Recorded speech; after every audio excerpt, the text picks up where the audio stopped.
आजकल बिजनेसेस के लिए ये लागत संभालना एक लगातार चलने वाली चुनौती है।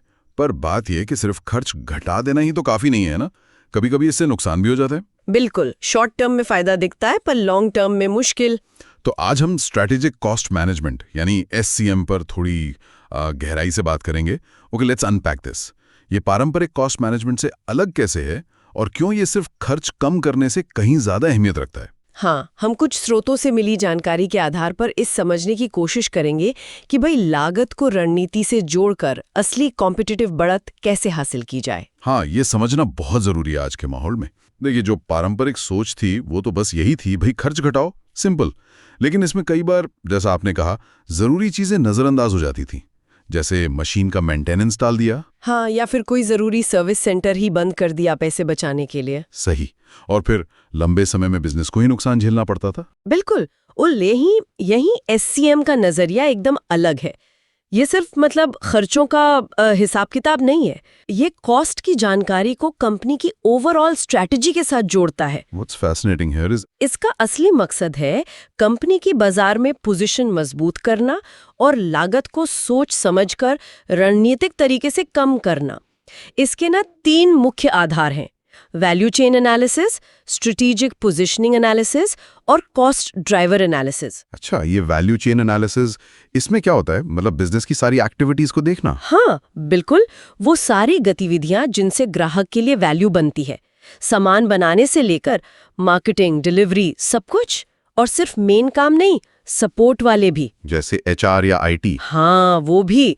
जैसे मान लीजिए एप्पल है, वो अपना फोकस डिजाइन और मार्केटिंग पर रखते हैं, है ना, और मैन्युफैक्चरिंग दूसरों से करवाते हैं।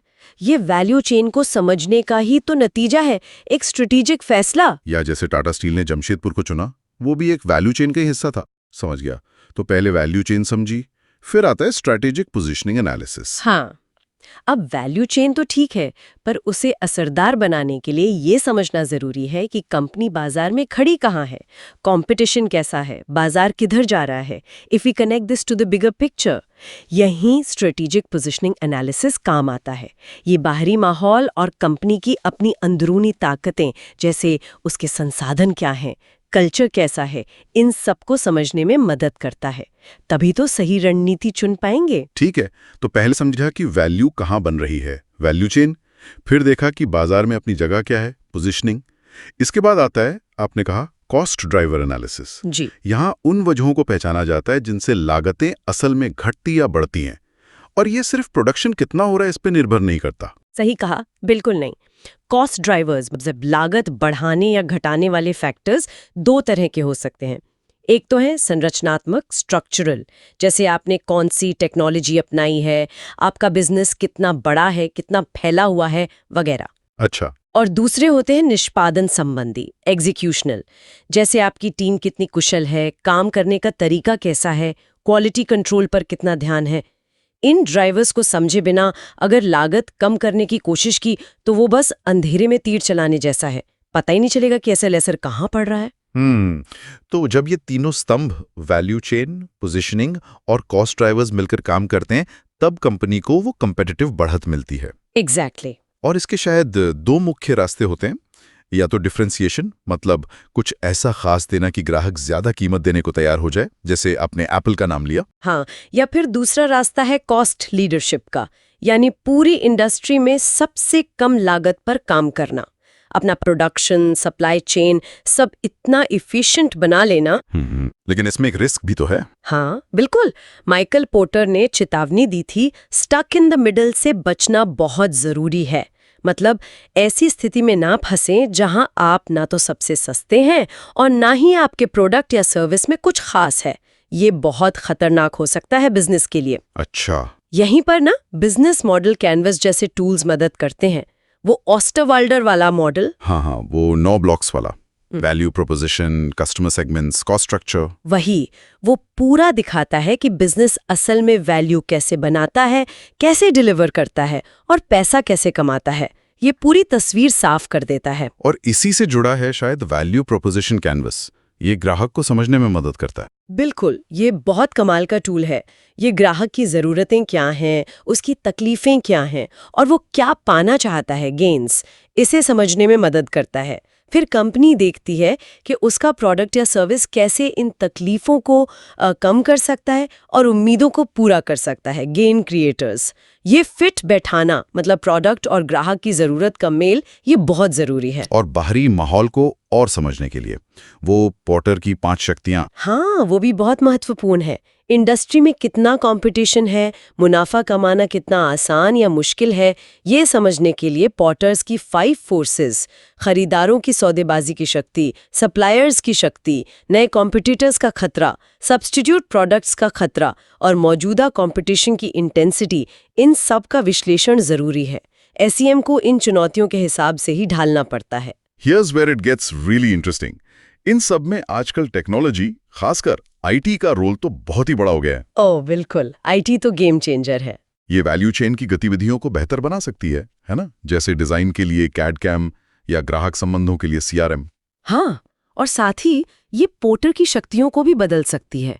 सोचिए, ई प्रोक्योरमेंट से सप्लायर्स की ताकत कम हो सकती है, ऑनलाइन प्लेटफॉर्म्स नई कॉम्पिटिटर्स ला सकते हैं।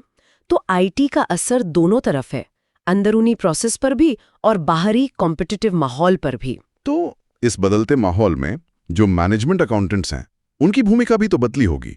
अब सिर्फ हिसाब किताब तो नहीं रहा होगा। नहीं, बिल्कुल नहीं। वो पारंपरिक भूमिका तो पीछे छूट गई। अब मैनेजमेंट अकाउंटेंट एक तरह से स्ट्रेटेजिक पार्टनर बन गया है। उसका काम सिर्फ नंबर बताना नहीं, बल्कि उनका विश्लेषण करना, नए आइडियाज देना और मैनेजमेंट को सही फैसले लेने में मदद करना है। इसमें अब लीडरशिप क्वालिटीज भी चाहिए। लीडरशिप मतलब किस तरह की? मतलब देखिए, एक तो प्रभावी कम्युनिकेशन बहुत जरूरी है। जैसे वो MBWA तकनीक है, मैनेजमेंट बाय वॉकिंग अराउंड। हाँ, सुना है। मैनेजर्स का अपनी टीम के बीच घूम फिर कर सीधे बात करना। वही, ताकि जमीनी हकीकत पता चले, फिर सही फैसले लेना। समझना कि फैसले लेते वक्त हम कहाँ तर्क से काम लेते हैं और कहाँ भावनाओं या गलत धारणाओं का शिकार हो जाते हैं। और शायद सबसे जरूरी, बिजनेस एथिक्स, नैतिकता का ध्यान रखना। सिर्फ शेयर होल्डर का मुनाफा नहीं, बल्कि सभी हितधारकों, मतलब कर्मचारी, ग्राहक, समाज, पर्यावरण, सबके हितों को ध्यान में रखकर फैसले लेना। This raises an important question कि क्या आज के फाइनेंस प्रोफेशनल इन सभी पहलुओं को, मतलब स्ट्रैटेजी, एथिक्स, कम्युनिकेशन, सबको एक साथ साध पा रहे हैं? ये एक बड़ा सवाल है। So what does this all mean? तो अगर हम सार निकालें तो स्ट्रैटेजिक कॉस्ट मैनेजमेंट सिर्फ लागत घटाने का कोई शॉर्टकट या जुगाड़ नहीं है। ये एक पूरा नजरिया है। हाँ, एक सोचने का तरीका है। लागत को बिजनेस की बड़ी रणनीति, वैल्यू क्रिएशन और पूरे कॉम्पिटिटिव माहौल के साथ जोड़कर देखने का तरीका है, ताकि लंबे समय तक चलने वाला सस्टेनेबल फायदा मिल सके। बिल्कुल सही, ये साफ दिखाता है कि रणनीति, लागत, मूल्य बनाना और हम जैसे फाइनेंस प्रोफेशनल्स का रोल, ये सब कितने गहरे आपस में जुड़े हुए हैं और लगातार विकसित हो रहे हैं, बदल रहे हैं। तो ये तो थी SCM की बात। हाँ, और अंत में बस एक सवाल छोड़ जाती हूँ सोचने के लिए। भविष्य में ये जो आर्टिफिशियल इंटेलिजेंस, AI और बिग डेटा जैसी तकनीकें आ रही हैं, ये स्ट्रेटेजिक कॉस्ट मैनेजमेंट के तरीकों और उसके फोकस को किस तरह बदल सकती हैं? क्या नए टूल्स आएंगे? क्या एनालिसिस और गहरा होगा? ये देखना वाकई दिलचस्प होगा।